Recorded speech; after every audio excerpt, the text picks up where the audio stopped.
The day I lost my inheritance didn't start with a lawyer. It started with a handshake, a simple handshake in a hospital room. And by the time it ended, everything my grandfather built over 50 years was no longer mine. My name is Nathan Cole. And until 3 years ago, I thought I understood my family. Turns out, I didn't understand them at all. My grandfather built a construction company from nothing. Literally nothing.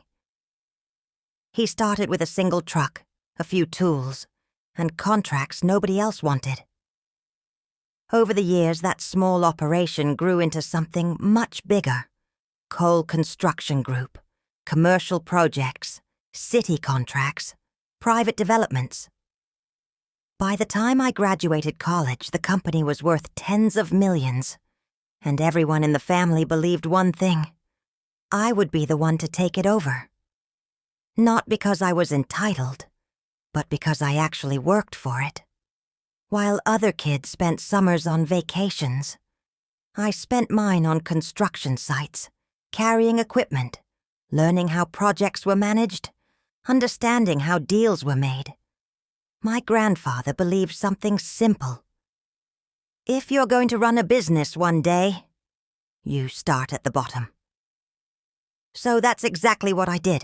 For 10 years, I worked every level of that company.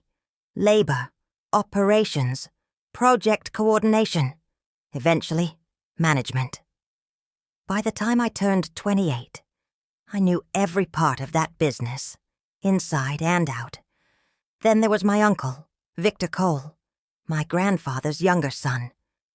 Victor had never really been involved in the business. He showed up occasionally, attended a few meetings, talked like he understood things. But everyone inside the company knew the truth. He didn't. He liked the idea of success, not the work behind it. Everything changed the day my grandfather got sick. It happened fast. One week he was working. The next week he was in a hospital bed. The entire family gathered. Doctors, lawyers, relatives I hadn't seen in years. And in the middle of all that, decisions started being made. One evening, my grandfather asked to speak with me alone. I sat beside his bed. He looked tired, but his voice was still strong. "Nathan," he said. "Yes." "You understand this business?" I nodded. "I tried." He smiled slightly. "No. You lived it." There was a pause. Then he said something that stayed with me. "When I'm gone, don't let anyone turn this into something it's not." I didn't fully understand what he meant at the time, but I nodded anyway. "I won't." The next day, the lawyer arrived. Family gathered again. Documents were brought out. And that's when everything started feeling off. Victor was suddenly very involved, too involved, talking to the lawyer, reviewing documents, answering questions that weren't directed at him. At first, I assumed he was just trying to help. Then I noticed something else. I wasn't being included. Not really. The will a week later. My grandfather passed away, and 2 days after that, the will was read. I still remember sitting in that room, the lawyer speaking calmly, my family listening quietly, and then the part that changed everything. Cole Construction Group will be transferred in full ownership to Victor Cole. For a moment, I thought I heard it wrong, but I hadn't. The company, the business I spent 10 years building with my grandfather, was no longer mine. I looked at Victor. He didn't look surprised, which was the first clue. Then I looked at the lawyer. "There must be a mistake," I said. The lawyer shook his head. "The documents are clear." I felt something shift in that moment. Not anger. Not yet. Something colder. Realization. After the meeting, I confronted Victor. "You knew about this." He didn't deny it. Instead, he smiled slightly. "Business is about timing." "You manipulated him." "That's a strong word." You had no part in this company. I do now. I stared at him. You took something you didn't earn. Victor leaned closer. No, he said quietly. I took something you didn't protect. Within a month, everything changed. Victor took control of the company. New management decisions, new hires. People who had worked there for years started leaving. And me. I was offered a position, not as owner, not even as director, as an employee, working under him. I declined and walked away. For the first few weeks, I didn't do anything. Just watched, observed, listened. Because if there's one thing I learned from my grandfather, it's this. You don't react emotionally in business, you respond strategically. And the more I watched, the more I realized something important. Victor didn't understand the company. Not really. He understood ownership, not operations. And that difference was going to cost him everything. Because what he took from me wasn't just a company. It was responsibility. And the moment he took that responsibility, he also took on every weakness he didn't even know existed. And I knew exactly where those weaknesses were. For the first month after I walked away from the company, I didn't try to get it back. I didn't call lawyers. I didn't argue with family. I didn't even talk to Victor again. Because I understood something most people don't. If you react too early, you lose. So instead I did the one thing that actually gives you power in situations like this. I watched. Victor's first big decision came within 3 weeks. He replaced the senior operations manager, a man named Carl Jensen. Carl had been with the company for over 15 years. He knew every supplier, every contractor, every hidden issue on every major project. In short, he was one of the people actually keeping the company running. Victor fired him. No warning, no transition, just a short meeting and a security escort out of the building. The official reason? Modernizing leadership. The real reason? Carl had openly questioned Victor's decisions in a meeting. That was mistake number 1. When Carl left, something else happened. People started paying attention. Because in construction, reputation matters more than titles. Foremen talk, site managers talk, suppliers talk. And when someone like Carl gets removed suddenly, everyone asks the same question. What's really going on? Within 2 weeks, 2 project supervisors resigned. Then a procurement specialist left. Then another. Victor didn't seem concerned. In fact, he saw it as an opportunity. We're rebuilding the team, he told investors, bringing in fresh talent. But he didn't understand something critical. You can replace employees. You can't replace experience overnight. Construction isn't like tech. You can't just push an update and fix things later. Mistakes show up in concrete, in steel, in deadlines. And deadlines don't move just because management made a bad decision. The first major issue hit one of the company's commercial projects in Dallas. A scheduling error. Small at first, but it delayed subcontractors, which delayed inspections, which delayed the entire project timeline. That delay cost money. A lot of money. Victor blamed the project manager, replaced him.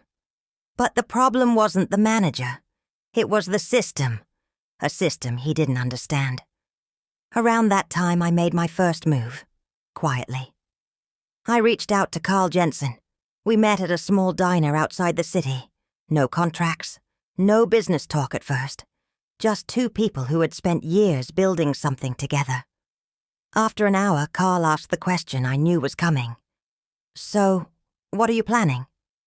I didn't answer immediately. Then I said something simple. I'm not getting the company back. Carl raised an eyebrow. Then what? I'm building something better. This time I didn't start from scratch alone. I started with people. Carl joined me first, then one of the supervisors who had left, then another. Not everyone. Just the ones who mattered. The ones who actually knew how to run projects. Within 3 months, we had a small but experienced team. No big office, no expensive equipment, just knowledge. And something Victor didn't have anymore: trust. Back at Cole Construction Group, things were getting worse. Victor had started taking on larger contracts, trying to prove growth, trying to show investors he was expanding the business. But bigger projects mean bigger risks, and without the right people managing them, those risks turn into problems.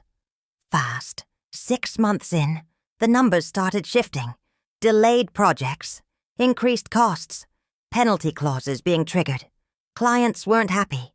Some projects still got completed, but not smoothly, not efficiently, and definitely not profitably. Victor's solution: push harder, take on more work, cover losses with new contracts. On paper, it looked like growth. In reality, it was a slow collapse. In construction, word spreads quietly. There are no viral headlines, no trending news, just conversations, contractors talking at job sites, developers sharing experiences, suppliers comparing notes, and slowly, the story around Cole Construction started changing. They used to be reliable. Something's different now. I heard management changed. Projects aren't running like before. That's how it starts. Not with a crash, with doubt. A year after everything happened, I got my first big opportunity. A mid-sized commercial developer reached out. They had worked with us before, back when I was still at Cole Construction. "We heard you started something new," they said. "We need a team we can trust." That word again, trust. I took the meeting, presented our plan. No exaggerations, no promises I couldn't keep, just clarity and experience. We got the contract. That first project changed everything. We delivered on time, under budget, no complications. The client was impressed. They told others, and just like that, we were back in the game. Not at the same level as before. Not yet, but moving, growing, building. Meanwhile, Victor was running out of room to hide mistakes. Investors started asking harder questions. Clients started pushing back. Some contracts didn't get renewed. Others were renegotiated at lower margins, which made the financial situation worse because now he was working more and earning less. But the biggest problem wasn't visible yet. It was something deeper, something structural. Victor had taken full ownership of the company, which meant he also took on its financial obligations. Loans, project financing, operational costs, things he never had to think about before. And because projects were underperforming, those obligations were getting harder to manage. 2 years after I walked away, I finally saw the opening I had been waiting for. Victor wasn't just struggling. He was exposed, financially, operationally, reputationally, and most importantly, he didn't even fully realize how bad things were. Because when someone doesn't understand a system, they also don't understand when it's about to break. That's when I made my next move. Not emotional, not reactive, strategic. Because this wasn't about taking revenge in anger. This was about something much more precise, making him feel exactly what he took from me. By the time I made my final move, Victor still believed he was in control. That was the most dangerous part, because people don't prepare for collapse when they don't see it coming. 2 years after taking over the company, Victor had quietly built a problem he didn't fully understand. Debt. Not the kind you see immediately. Not the kind that shows up in headlines. The kind buried inside projects, construction loans, delayed payments, cost overruns. On paper, the company still looked active. Projects were running. Revenue was coming in, but underneath, cash flow was tightening. And in construction, cash flow is everything. I didn't attack the company directly. That would have been obvious. Instead, I focused on something more important, the ecosystem around it. Suppliers, subcontractors, developers, the same network that once trusted Cole Construction, the same network that was now uncertain. I didn't badmouth Victor. I didn't spread rumors. I simply did one thing, delivered results. Every project my company handled, finished clean, on time. No delays, no excuses. And slowly, people started comparing. At first, it was small. A subcontractor choosing my team over Victor's for a new project. Then a supplier offering us better terms. Then a developer deciding to try someone new. Each decision seemed minor. But together, they created pressure. Because Victor wasn't just losing work. He was losing trust. The real collapse started with one project, a large commercial development in Houston, one of the biggest contracts Victor had taken. High risk, high reward. Exactly the kind of deal he needed to prove he was still growing. But the project was already behind schedule. Costs were higher than expected, and then a key subcontractor pulled out. Payment delays. They didn't trust the situation anymore. Work stopped. Deadlines slipped. Penalties triggered. And suddenly, that one project wasn't just a problem. It was a crisis. 3 days after the Houston project stalled, Victor called me.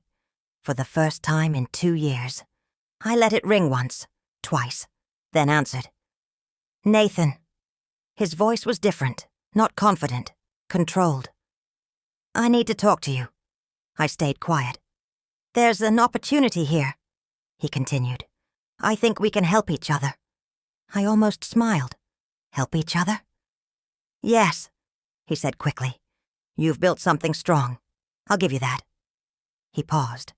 But you're still small. And I have infrastructure. Resources. We could partner. There it was. Not an apology. Not regret. Just another deal. I let him finish. Then I said something simple. You don't want a partnership. What do you mean? You want a way out. Silence, because we both knew it was true. A week later we met. Same company. Different roles. This time I wasn't the one being pushed out. Victor sat across from me, looking tired, stressed, like someone finally realizing the weight of what they took. I'll sell, he said, straight to the point. Partial ownership. Merge the companies. You take operations. I handle the business side. I looked at him for a moment, and then I said the words he wasn't expecting. I'm not interested in a partnership. He frowned. Then what do you want? I placed a folder on the table. Inside were documents, financial reports, loan structures, project liabilities, everything he had failed to manage properly. I know your position, I said calmly. You're over-leveraged. Your projects are underperforming. And your investors are losing confidence. He didn't respond, because there was nothing to deny. Then I said the one thing that ended everything. I'll buy the company. For a moment, Victor just stared at me. You can't be serious. I am. That company is worth less than you think, I interrupted. Right now, it's a liability. Another silence, longer this time, because deep down, he knew I was right. It took 2 weeks, lawyers, negotiations, adjustments. But in the end, Victor didn't have a choice. He couldn't stabilize the company. He couldn't fix the projects. And he couldn't stop the losses. So he did the only thing left. He sold. The day the deal closed. Everything came full circle. Cole Construction Group. The company my grandfather built. The company Victor took from me. Was mine again.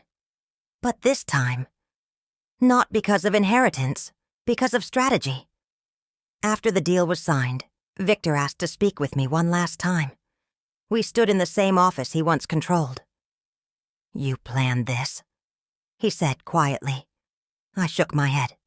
"No, you built this." He looked around the room, then back at me. "I made mistakes."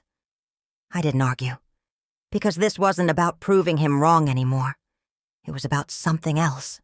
Closure. Victor didn't stay. There was no dramatic firing, no public humiliation. Just a quiet exit, the same way he had taken everything. Calm, clean, final. A few months later, the company was stable again. Projects running smoothly, clients returning, trust rebuilding. But this time, things were different. Because I understood something I didn't before. Ownership isn't given, it's earned and protected.